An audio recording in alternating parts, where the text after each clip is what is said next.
Next up is Audrey Thayer. Audrey is the project coordinator with the ACLU in Bemidji, Minnesota, at the Greater Minnesota Racial Justice Project. I apologize, Audrey. I always mess that one up. Audrey has years of organizing experience as well as teaching, and she's going to share some of those experiences with us today. Thank you, Audrey.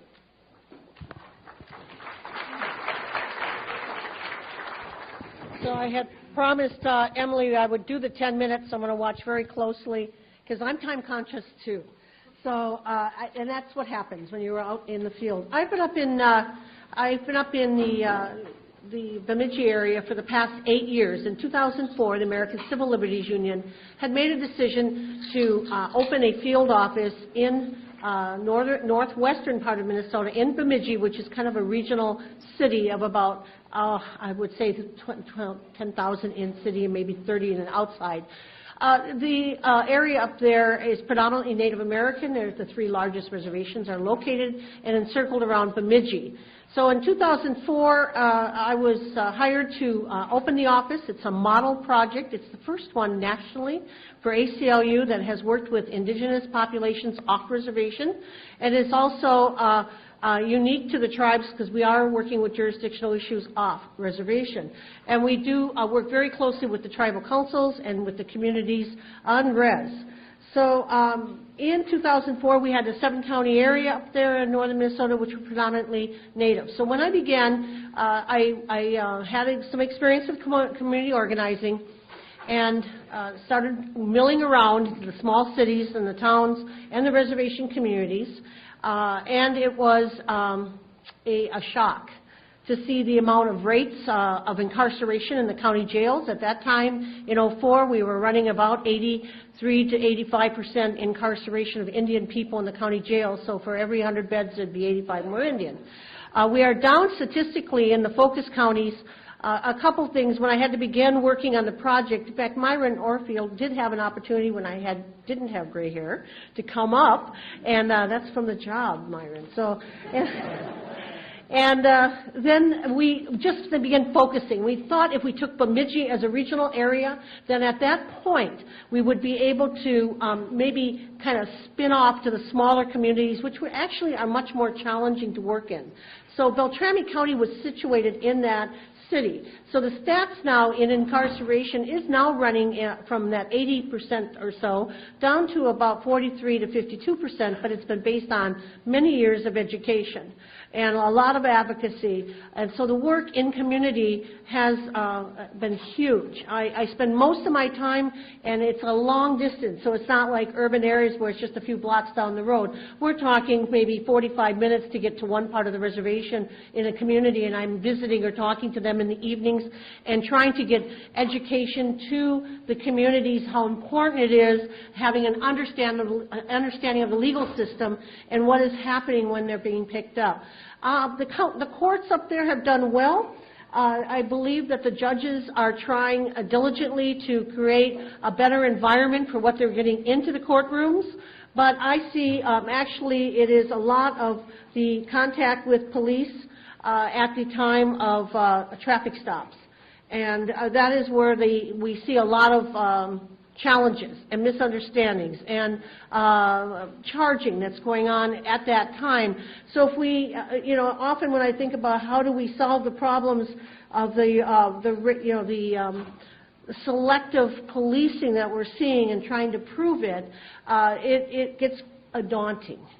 The racial tension in Bemidji has not subsided at all in the 8 years.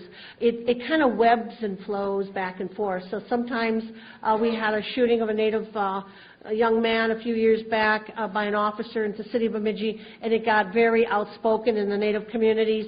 And then we're like Minnesota nice, and we back up, but it's actually more like feeling victimized and feeling like there's no hope and that they're in a system that they cannot get out.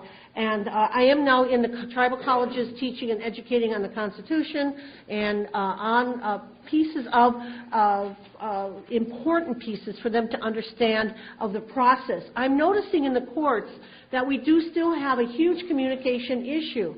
Obviously, I'm speaking English to you, but it is the style of communication in indigenous communities that is different, and I've noticed that with the judges who are very good, but their whole process of how they see things, how they understand things, and how they communicate to the judge, for instance, if they wanted to challenge a traffic ticket, and the procedures, you know, for opening statement or for interviewing witnesses or a closing statement. Our histories as indigenous people is storytelling, and it's long and circular, and the judges are not looking for long and circular. They're looking for the opening statement, asking the witness, and a closing statement. Then our people don't understand that, and they feel very disempowered, because I've been encouraging the Indian community to challenge any of those tickets and any of those questions, and not to consider plea bargaining. Can't tell them how to do their cases. I'm not an attorney. But I certainly can ask them, if you're not guilty, then you don't plead guilty. But many of them, of course, they have to get out of jail. They've got to be there to work, to live, and keep their jobs, because we have a tremendous amount of first-time felons up there. So, of course, the stats that we saw this morning are very real to us. We don't have housing. We don't have jobs because they are first-time felons, most of them between 18 and 25. So when you look at that age range and you look at the overwhelming amount of people in county jails and the distances, okay, so we have the counties who overflow with their jails, or they're not fit for, you know, they're just old. And so they do the contracts with neighboring counties. For example, Cass Lake, the hub, they've had some write-ups about Cass Lake being similar to some of the very hardcore urban areas in this country. They call it Track 33.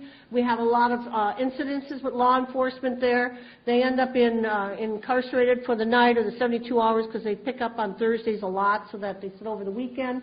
Geez, is that about money? I don't know. But you know, you see them picked up very commonly on just before the weekend time.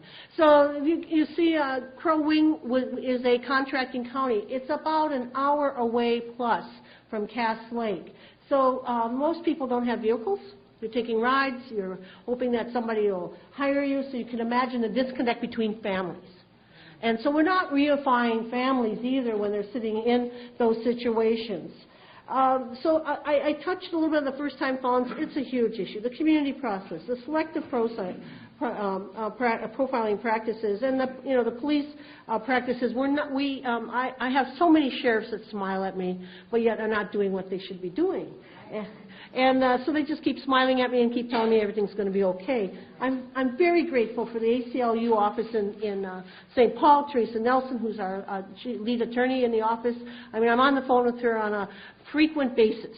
Our lobbyist who's here, Carolyn, and who's down there trying to get laws, encouraging people to pass laws that are important, like the race data at the time of traffic stop, which was passed in Wisconsin. We really needed that in this state, and we don't have it. Okay, so public defenders, I don't even like to go there, but I like our public defenders. Obviously, they're there to protect. We have Native Defense up there as well. But then there's a communication breakdown, but the case files. The example of the public defender with a big wagon walking down the street pulling his wagon full of files is very real in Bemidji. So the caseloads, as in any part of, like an urban area like Hennepin County here, are high. So, of course, that piece of plea bargaining is a very accurate activity. And I understand that side of it because there is no money and there's a huge amount of cases and multiple charging of those cases just to sort through. Again, education in communities and advocacy is a big responsibility for our office, and I had no idea. We rely on all volunteers when we're doing the work in court monitoring, which we created for the counties. So you got to remember we have 7 counties. So we have to make sure we have court monitors there. We have to make sure that our intakes are coming in. Intakes take 45 to 60 minutes. And then, of course, we have the circular communication. We have to really sort out what an intake it looks for our St. Paul office. We had the jail roster program started in the counties, and we selected 4 counties to make sure that there was no cell block areas that were predominantly Native. That was the solution of the bailiff, the jail administrators, because sometimes there'd be racial fights, and you can't do that, so we've had to watch that. And, of course, the education and advocacy. So we've also had a real hard time with media in trying to get education out to communities that are not Indian, so that we can rally support for some of the issues. Because media, of course, is controlled by what? They're usually corporations, and of course Fargo is the big one that controls all the newspapers, so I have to really work in trying to get media out. So that's kind of what the ACLU has done with the Greater Minnesota Racial Justice Project since -- We've been out there for 8 years. We've now opened one on immigration issues and Hispanic issues in Mankato. That was this summer. So they're going to try to model off what we've done up there. And I like to say that it's been a long haul paddling a canoe upstream working for the ACLU in Bemidji, but I appreciate it and thank you.